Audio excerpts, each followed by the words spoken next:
Et salut à tous, on se retrouve pour un 12e épisode sur la série consacrée à la guerre du Péloponnèse. Nous sommes toujours avec notre Ligue béotienne et vous aurez remarqué que quelque chose a changé entre le dernier épisode et celui-ci, puisque effectivement c'est la deuxième vidéo que je refais en fait. Le premier test, en fait ce qui s'est passé, c'est que on s'était arrêté sur la fenêtre du siège d'Egei. J'ai fait la bataille, on l'a gagné sans trop de soucis, mais par contre, ce qui s'est passé par la suite, pour une raison que j'ignore, notre taux de risque de guerre civile est monté à 66%, ce qui fait, alors du coup, pour une raison que j'ignore, peut-être que c'est dû à un trop-plein de conquêtes, ou alors une décision politique qui a dû arriver, que j'ai dû prendre une décision qu'il ne fallait pas. Toujours est-il que la guerre civile est survenue, et elle m'a... alors je vais vous montrer sur cette carte-là. Elle m'a coupé de tous mes territoires qui se situent à l'ouest plutôt, des monts du Pinde. Donc là, toute la ligne que je découpe, hop, avec la souris, c'était leur territoire, plus ici la petite colonie d'Oréi. Et donc, les colonies, c'est une chose, mais c'est surtout le nombre d'armées. Vous voyez, là, j'ai 5 armées, et au final, je ne me suis retrouvé dans mon camp qu'avec l'armée de mon hégémon Pagondas, qui n'est pas les meilleures, hein. Alors en termes d'XP, si c'est la meilleure, mais celle-ci, enfin je préfère celle-ci parce que elle avait ses IPI, ça il y en avait 4, cette fois-ci j'en ai refait, je vais vous expliquer ce qui s'est passé. Mais celle-ci, du coup, c'était l'armée qui s'est retrouvée à la tête du coup, de cette coalition de félons, et du coup j'ai perdu mon général Théagène par la même. Et ici j'avais, alors c'était cette armée-là, qui était stationnée ici, elle aussi s'est retrouvée... ah non, c'est celle-ci justement qui était dans mon camp. Voilà, donc j'avais celle de mon hégémon Pagondas tout au nord, et celle-ci. Euh, Et de ce côté-là, j'ai dû subir une invasion athénienne au même moment. Voilà, cette flotte-là, je pense que c'était celle-ci, avait débarqué. Les Macédoniens, ils avaient un débris d'armée qui correspondait un peu à ça seulement, avec beaucoup plus de mercenaires et qui s'en reprenaient à mes colonies qui étaient ici dans les montagnes. Ma flotte, qui était passée du côté des rebelles, commençait à prendre le contrôle a pris le contrôle successif de Lamia puis d'Opos. Donc voilà, j'étais dans une situation qui m'a forcé en fait à recommencer tout simplement la vidéo. Seulement, j'ai pas pu reprendre comme on s'était arrêté la dernière fois, puisque j'avais en fait, on s'était laissé à la fin de l'épisode 11 sur un écran de bataille, et j'avais fait sauvegarde rapide. Donc en fait, tout ce que je pouvais ramener, c'était cette sauvegarde... alors même pas, cette sauvegarde rapide, en fait, elle avait été annulée, puisque j'avais dû faire d'autres sauvegardes rapides par la suite, dans ce premier tournage d'épisode 12. Toujours est-il que vous voyez que les choses ont changé. J'ai rechargé, la partie plus avant, là où on s'était arrêté tout simplement. Alors non, c'est même pas là où on s'est arrêté, là où on s'est arrêté à la fin de l'épisode 10. Donc en fait, j'ai dû refaire l'équivalent de l'épisode 11, seulement les choses ont évolué un peu différemment. Voyez-vous, Rhodes a pris le contrôle de Sparte, de la Messénie et de Olympie. Donc Rhodes, en fait, conquiert une bonne partie du Péloponnèse. De son côté, l'Empire perse, lui, n'a pas décidé de me déclarer la guerre, ce qui est une bonne chose, mais en fait, ça m'importe peu. Parce que je vous avais déjà dit que l'Empire perse n'était pas la principale menace, en fait, étant donné son éloignement. Et au nord, qu'est-ce qu'on observe? On observe que Athènes s'est emparée d'Olynte. Et que du coup, les forces corinthiennes ont fort à faire. Même si là on observe qu'elles ont repris Abdère et qu'elles vont se relancer dans un élan de conquête vers l'est de la Thrace. Voilà, beaucoup de choses se sont passées. Donc nous, on va récupérer la partie. Ici, on est bien à 0%. Donc j'espère que la guerre civile ne va pas éclater. C'est pas qu'une guerre civile qui est... Enfin, c'est pas que la guerre civile me pose problème particulièrement, c'est juste que là, dans cette configuration-là, le fait d'avoir perdu 3 armées sur 4, sur 5, y compris ma potentielle meilleure armée et ma flotte. Ça m'a vraiment plombé un petit peu la partie, donc du coup j'ai préféré être plus prudent, recommencer.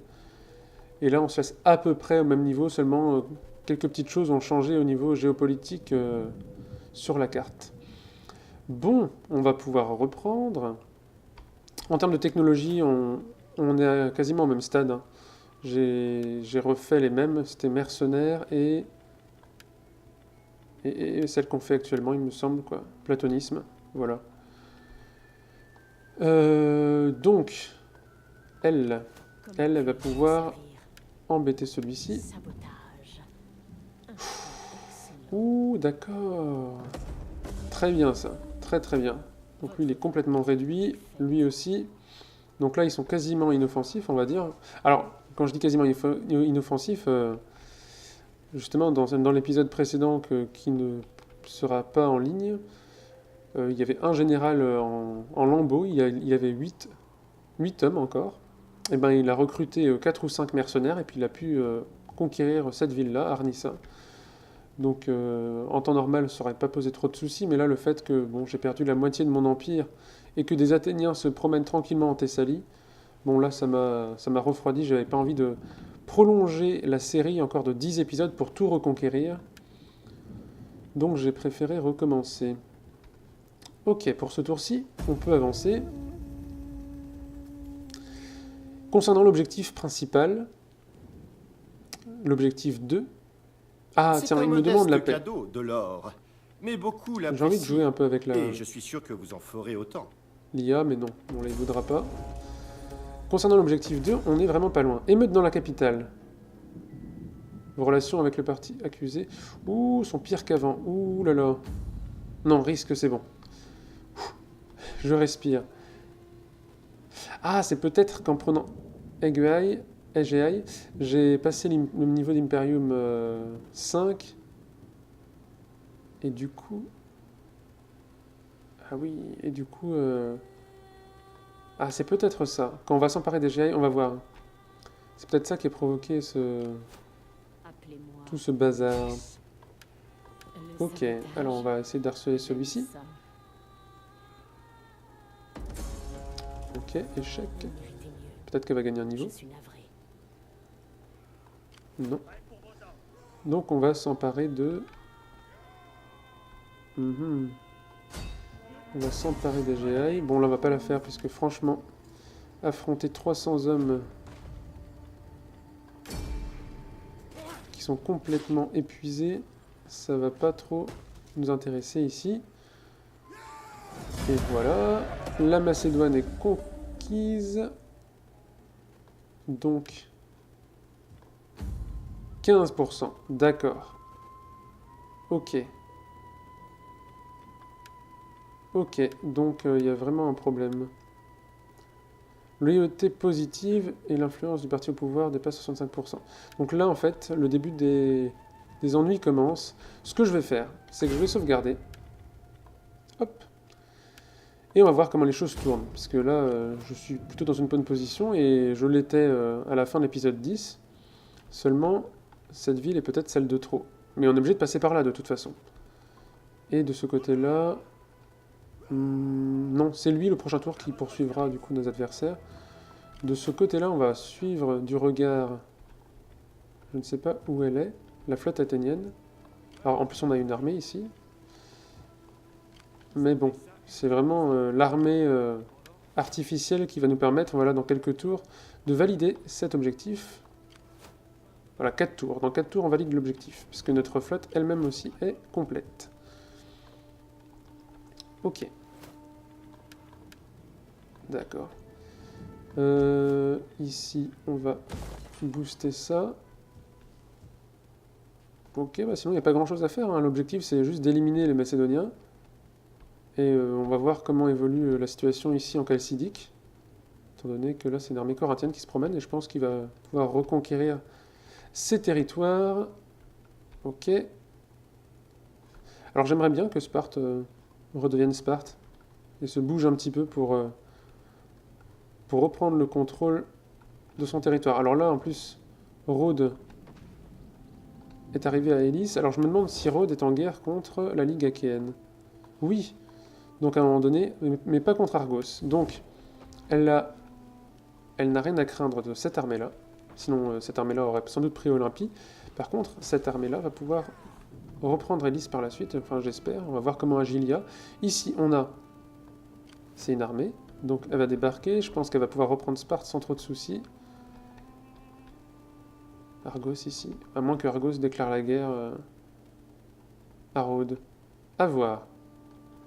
Alors, concernant, c'est vrai, Argos et Sparte, j'avais parlé de la paix de Nikias, il me semble, dans la précédente vidéo ou dans une précédente vidéo. Paix de Nikias qui survint en 422, si je ne me trompe pas, et d'ailleurs j'en profite pour corriger une autre date que j'avais annoncée. J'avais dit que je pensais que la mort de Brasidas, grand général spartiate qui avait vaincu Thucydide à Amphipolis, plus tôt dans la guerre du Péloponnèse, que ce général spartiate était mort en 424 et en fait il est mort en 422. Oui, c'est ça, à la fin de la guerre du Péloponnèse. Et donc Nikias, stratège athénien qui permet de mettre fin à la guerre, du moins à une première phase, pendant 8 ans, non, pendant 6 ans, une phase de 422 à 416-415, on aura une sorte de paix, mais plutôt une trêve. Hein, c'est décrit comme une trêve par Thucydide, même si il faut éviter, c'est particulier en histoire. Thucydide, il écrit son œuvre plutôt sur la fin de la guerre, ce qui fait qu'il sait ce qu'il va se passer. Il sait que la guerre va reprendre, et du coup, il le présente comme si c'était inéluctable. Après, il présente des arguments. Mais en histoire, quand on écrit l'histoire avec un certain recul, eh bien, il faut éviter d'avoir une vision que l'on qualifie de téléologique. Cela signifie que, connaissant la fin des événements, eh bien, dans son récit, on fait comprendre au lecteur que tout ceci était inévitable, que cela paraît évident et que ça n'aura pas pu se passer autrement. Mais en histoire, rien n'est inchangeable, rien n'est inévitable. Bien sûr, il y a des grandes lignes directrices qui peuvent favoriser un certain nombre de déclenchements d'événements, mais rien ne prédispose l'histoire à se dérouler d'une façon ou d'une autre. Il y a des probabilités, on va dire. On va résumer ça sous forme de probabilité, mais il suffit qu'un tout petit événement intervienne pour que la trame de l'histoire soit changée, tout simplement. Donc, tout simplement pour dire que cette trêve aurait pu ne pas reprendre en un conflit armé. Mais pour Thucydide, c'était inévitable et le conflit, effectivement, a repris. Alors, dans cette trêve entre Athènes et Sparte, il y a eu des conflits qui sont venus s'interposer, et notamment celui qui opposa Sparte et Argos. Argos a vu là, du coup, une occasion dans cette trêve entre Athènes et Sparte, une occasion de prendre le contrôle, tout simplement, du Péloponnèse. Et Argos s'est lancé dans une guerre contre Sparte, sans véritablement avoir le soutien d'Athènes derrière, qui ne voulait pas relancer les hostilités avec Sparte. Et une bataille a eu lieu à Mantinée en 418, et les Argosiens ont été vaincus, alors qu'ils alignaient plus d'hommes, et c'est là qu'on a vu du coup la supériorité spartiate une fois de plus sur le terrain, hoplite contre hoplite, phalange contre phalange, et Argos du coup a subi une terrible humiliation et a dû se soumettre à Sparte, suite à cette bataille de Mantinée, qui n'est pas, attention à ne pas confondre avec la grande bataille de Mantinée de 362, qui a mis fin à l'hégémonie thébaine, justement.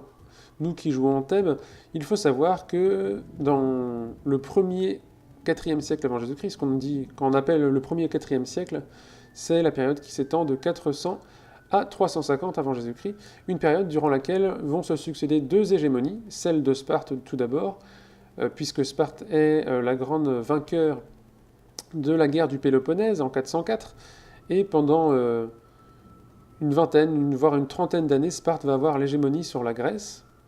Puis Thèbes va s'élever et va vaincre Sparte à la bataille de Leuctre en 371, notamment grâce à la stratégie du général thébain Épaminondas, qui va, chose étonnante, défaire l'élite de l'armée spartiate sur le champ de bataille à Leuctre. Et du coup, pendant une bonne décennie, c'est Thèbes qui va dominer la géopolitique en Grèce avant d'être à nouveau battu. Et du coup, il y aura un nouvel équilibre qui va s'établir jusqu'à ce que Philippe II de Macédoine ne devienne l'hégémone de toute la Grèce durant ses campagnes dans les années 350 et 340 avant Jésus-Christ. Bien, alors on va pouvoir réenchaîner, je parle. Ici, alors on était plutôt sur une fin de tour là, donc on va passer le tour. Ok.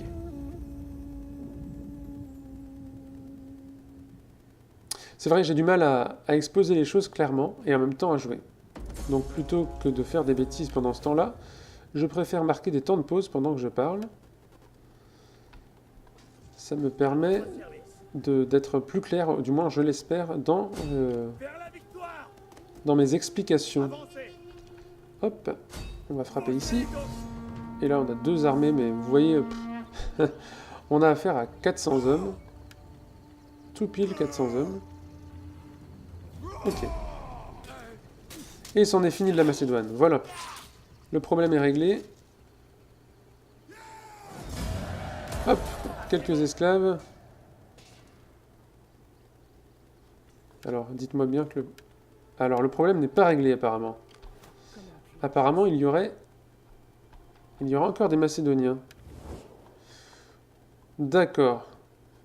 Donc, il y a une flotte ou une armée qui se promène. C'est une flotte. Dirigée par Philippe. D'accord, bon, lui, de toute façon, il est en sursis. Là, je ne vois pas comment il pourrait s'en sortir. Alors, on va revenir à Aegae. Ok, ici, va-t-on descendre? Maintenant, il faut savoir comment on va gérer l'après-conquête de Macédoine. On avait dit encore quelques tours avant de remplir l'objectif. Bah, peut-être qu'on va juste attendre, tout simplement, consolider nos positions, et attendre de recevoir ces prochains objectifs. Alors, ici, lui, il est un peu menaçant. Donc, ce qu'on va faire, puisqu'on a une flotte qui est plutôt apte au combat maritime, eh bien, on va l'utiliser. On va regarder à nouveau 9%. C'est bien, ça diminue. Là, je ne crains pas trop la guerre civile. On va pouvoir... Alors, ici... Toujours en état de siège. Lui, par contre, il va se montrer menaçant après, parce que peut-être qu'il va chercher à aller à Zakynthos ou à Naupacte. Donc ici, cette armée-là, dès qu'elle en aura terminé dans 3 tours, il va falloir qu'elle se bouge. Ok, on continue. Alors, je ne sais pas depuis combien de temps j'ai commencé cet épisode. Disons qu'on va se laisser encore un petit temps. D'autant plus qu'on n'a pas fait de bataille. Platonisme, voilà. Ok, Sybaris. Découvert, mais c'est pas trop un problème. Festival d'Héraclès, encore un bonus. Question ordre public, franchement, c'est pas la difficulté sur ce DLC vu le nombre d'events qui nous permettent de le rehausser. Ok, elle. Franchement, là, moi je l'enverrai bien. Hop. En trace. Alors la flotte athénienne ici. Puis c'est une flotte de transport, ce qui fait que ma flotte de guerre, eh bien, dans un tour, elle pourrait bien détruire cette flotte athénienne.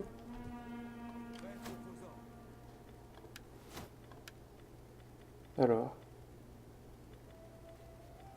hop, ici, celui-là, eh bien, je le reconfigurerai bien, moi. J'irai bien le reconfigurer. Là, c'est un peu triste, par contre. Non, on va rien toucher jusqu'à ce qu'on ait l'objectif, et puis après, on va reconfigurer nos armées.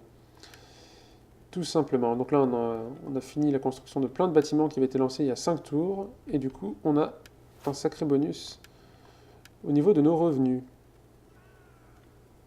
Est-ce qu'on ferait ça, justement? Puisqu'on va entamer nos batailles navales, ce serait l'occasion de faire ce type de technologie. Bélier de bronze. Les éperons furent fixés aux navires de guerre à partir du 8e siècle avant Jésus-Christ. Les premiers bateaux phéniciens étaient équipés de pointes acérées recouvertes de bronze et placées en dessous de la ligne de flottaison. Cela leur permettait d'empaler l'ennemi pour éviter qu'il s'échappe durant l'abordage. Au IVe siècle avant Jésus-Christ, l'éperon évolua et commença à présenter plusieurs lames au-dessus et au-dessous de la ligne de flottaison. C'est à cette époque que les Grecs développèrent un gros éperon en bronze conçu pour écraser la coque ennemie plutôt que la percer, ce qui leur permettait d'attaquer et de s'échapper en regardant couler leur adversaire. L'architecture navale évoluant dans cette direction, les proues furent donc renforcées au mieux afin d'absorber et de résister à l'impact des éperonnages sans gêner l'efficacité du navire. Donc on nous mentionne les Phéniciens qui sont un peuple sémitique qui se situait au niveau du Liban actuel. Et ce peuple-là, comme le peuple grec, a essaimé un peu partout en Méditerranée et a fondé des colonies, la plus célèbre étant celle de Carthage en Tunisie actuelle. Et les Phéniciens étaient de très très grands navigateurs et de très grands commerçants, et ils ont été, pendant toute la période de la Grèce archaïque, on va dire, et même plus loin, ils ont été les rivaux des Grecs en Méditerranée. Puis les Phéniciens se sont un peu, je ne vais pas dire effacés, mais en fait, simplement la colonie de Carthage est devenue elle-même, à un moment donné, une métropole très imposante qui a fait qu'on a oublié un peu les Phéniciens en tant que tels, puisque la Phénicie n'était pas unifiée sous une seule et même bannière, mais il y avait tout simplement plusieurs cités-États sur le littoral phénicien, notamment Tyr, Tripoli, alors j'en oublie d'autres, mais voilà, il y avait quelques grandes cités. Et par contre, une fois que Carthage a commencé à décoller, là, ça a été un véritable empire dans le bassin occidental de la Méditerranée qui s'est dressé. Ici, toujours 2 tours du coup. La flotte athénienne, très bien, elle n'a pas fait... Qu'est-ce que je dis? Je n'ai pas encore passé le tour. Qu'est-ce que je raconte? Je me perds complètement. Hop, voilà. Et voilà, très très bien. On revérifie, 10%, oui. Bah, si on reste dans les 10%, franchement, ça va. Et si jamais elle éclate en notre défaveur, eh bien je rechargerai avec la sauvegarde automatique. Ouh, donc ça, Égéaï est la capitale de Macédoine, disputée par les Illyriens, les Thraces, les Péoniens et finalement un contingent de nobles argosiens en fuite qui établirent leur capitale à cet endroit. Égéaï signifie cité des chèvres et se nomme ainsi à cause d'une prophétie qui aurait mené à sa formation. D'importance religieuse, la cité est célèbre pour ses tombes où les rois de Macédoine sont enterrés avec leurs nombreux biens. Il me semble que j'avais déjà lu ce descriptif il y a 2 épisodes.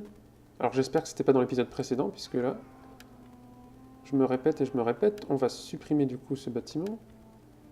On ne peut même pas le faire. Alors, c'est nécessaire de le faire. Donc on va revenir sur la construction d'un... Voilà, donc c'était ici. Hop, je préfère détruire ce bâtiment maintenant. Hop, voilà. Alors vous voyez les bonus du Mont Olympe, c'est énorme. 4 d'ordre public pour toute la faction. Et Eddie, sur le pain et les jeux, 25% de richesse générée par tous les bâtiments culturels et dans toute la faction. Donc ça c'est vraiment énorme. Et également les tombes des royales de Macédoine, donc là ça s'applique que à la province Macédoine, et du coup de l'ordre public, de la richesse supplémentaire. Donc ça c'est vraiment, vraiment top. Hop, on va passer le tour.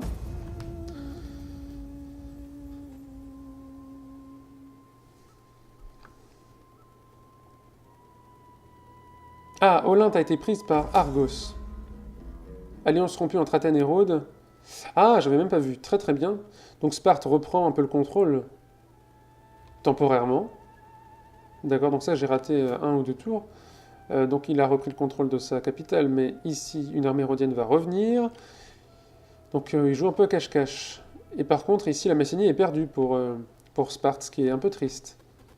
Ah, en fait Argos tout simplement a déclaré la guerre à Rhodes. C'est ça, hein. Je constate effectivement. Et ça change tout. Donc Olympie, on va voir entre les mains de qui elle va tomber. Mais du coup, Sparte vraiment fragilisé sur ses positions, on va dire.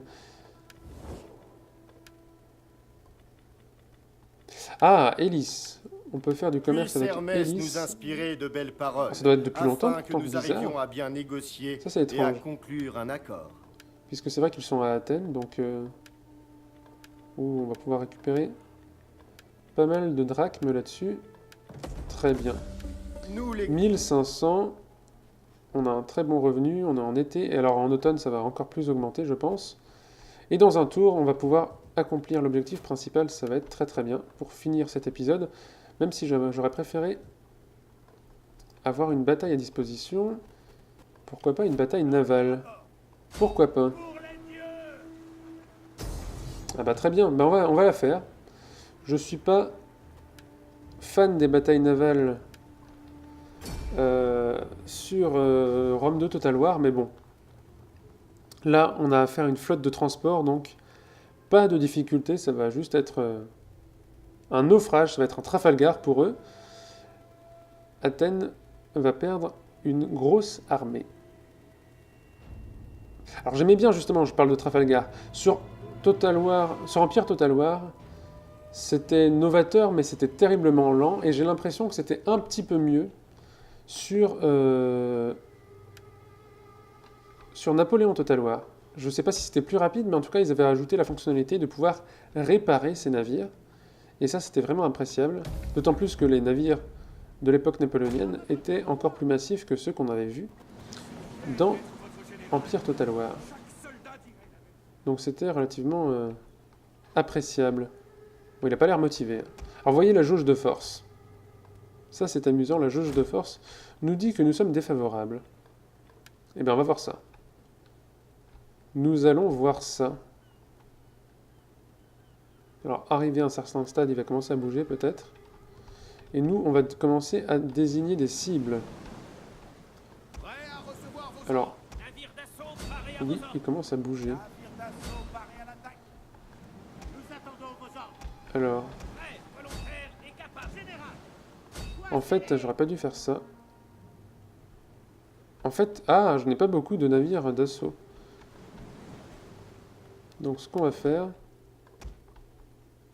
c'est qu'on va mettre tous nos navires en mode éperonnage, tout simplement. Et on va commencer à tamponner les navires adverses. Ça va être un sacré cafouillis. Je fais ça un petit peu au hasard, hein, mais... Ou ici, hein.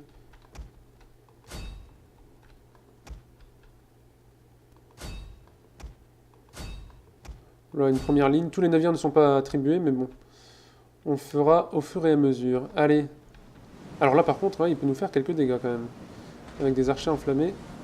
Alors voilà, ça c'est réglé. L'un de nos navires s'est fait aborder.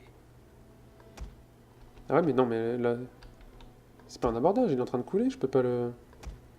Je peux pas le recibler. Allez-vous. Voilà. Donc tout simplement.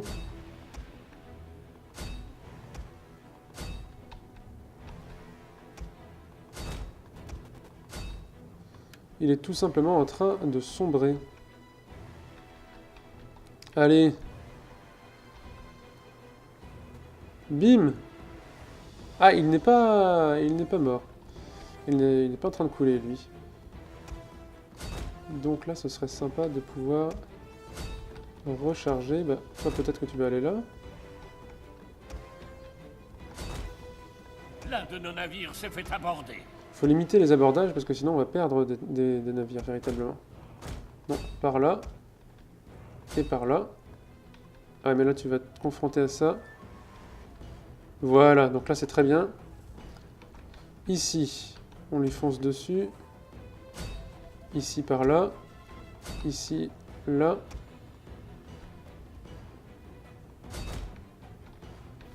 Ok, très bien. Voilà, c'est compliqué, là.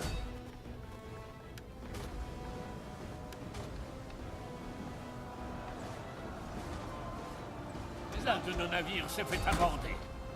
Ok. Alors là, c'est délicat.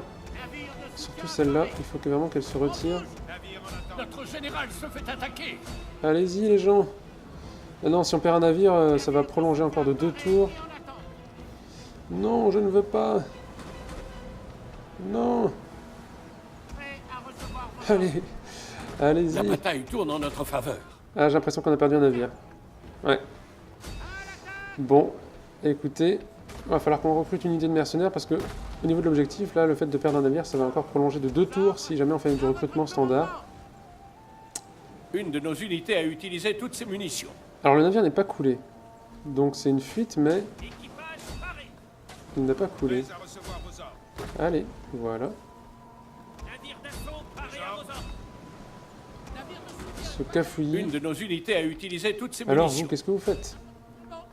Ça vous dirait de lui charger dessus? Bim! Et voilà, bon, victoire héroïque. 123 pertes. Et en face, il y en a 3000 qui sont en train de reposer au fond des océans. Donc ça, c'est plutôt sympa. Une victoire en 3 minutes. 3000 morts, 3 minutes.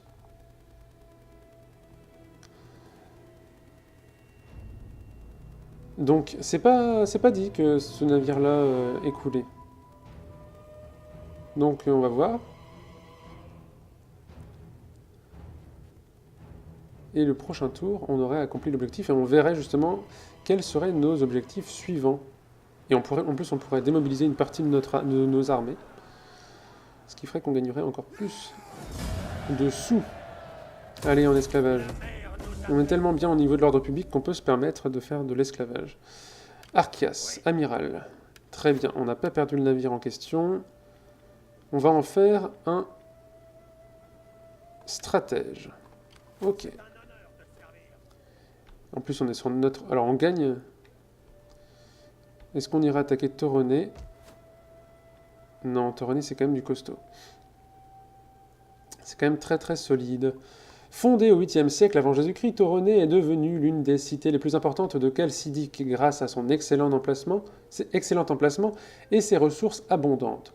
Ce sont ces mêmes qualités qui en font une cité clé de la Ligue de Délos d'Athènes.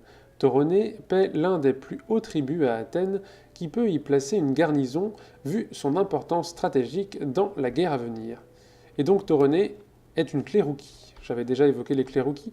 Ce sont les colonies militaires dans lesquelles Athènes dispose d'une garnison de citoyens soldats athéniens, que l'on nomme les clérouques, du fait qu'ils vont disposer dans ces colonies d'un petit lopin de terre que l'on appelle le cléros.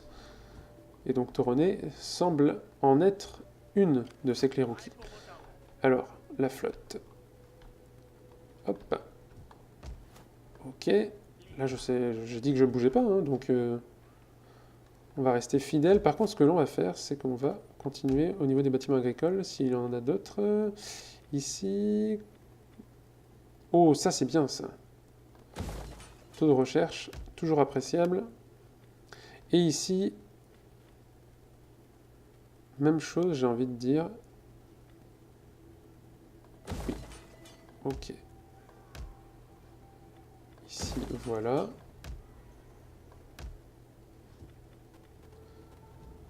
Ça comme ça. Ok. Bon, on est en août. On va passer le tour et on va voir si on peut valider cet objectif.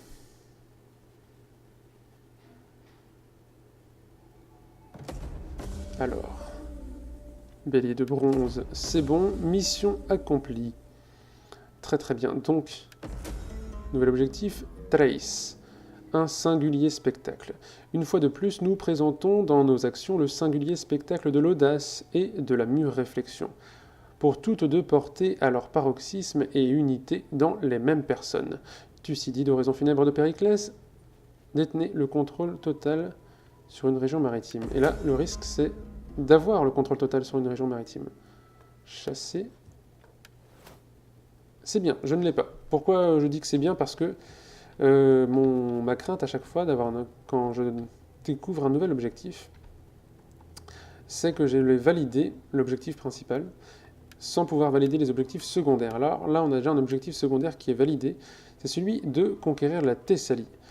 Après la défaite perse, Athènes étendit son emprise à une grande partie du Péloponnèse, ainsi qu'aux États de Délos. Par conséquent, la victoire béotienne nécessitait également la conquête des États vassaux d'Athènes. Cela l'isolerait et l'affaiblirait. Donc la Thessalie, très bien, c'est entre nos mains. Devenez le chef suprême d'un État client. Donc ce que j'aurais pu faire avec la Macédoine. La Ligue béotienne était dirigée à partir de Thèbes, sa capitale de facto. Durant la guerre du Péloponnèse, la Ligue comprenait 11 cités qui fournissaient des ministres au corps administratif central. Même s'il s'agissait d'États souverains, ils servaient la cause béotienne. Alors, qui pourrait devenir cet État vassal? En sachant que nous sommes en guerre contre encore pas mal de monde. Rhodes. Ah non, la Macédoine existe toujours, mais tant qu'elle n'a pas de... Salutations. Ne perdez pas de... Donc là, c'est pas pour tout de suite. Alors, de toute façon, contrôler vraiment une région maritime, peut-être ici, là-bas, et justement, ce serait Byzantion, alors, à ce niveau-là, qu'il nous faudrait soumettre, vassaliser. Encore quelque chose qui va prendre beaucoup de temps. 5%, c'est très très bien. On a fait notre bataille navale, on va pouvoir s'arrêter là pour cet épisode, et on se dit à une prochaine fois pour la suite. Salut tout le monde!